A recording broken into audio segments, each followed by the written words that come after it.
استنكر أهالي مدينة قامشلو محاولات الحكومة السورية الانتقالية تغيير أسماء المدن والمناطق الكردية،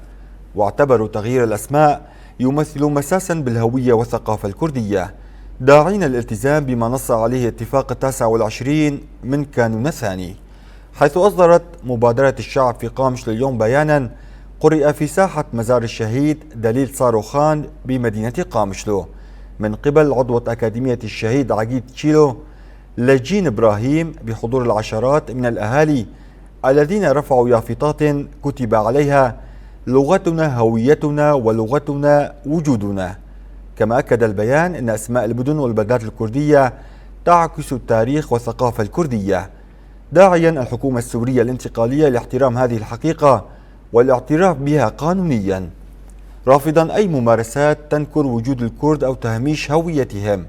مشددا على أن نجاح عملية الاندماج يتطلب التزام جميع الأطراف بمسؤولياتهم. كما دعا البيان في نهايته أبناء الشعب الكردي إلى اليقظة وحماية هويتهم الثقافية والوطنية، مؤكدا أن الشعب الكردي لن يتنازل عن حقوقه أو وجوده.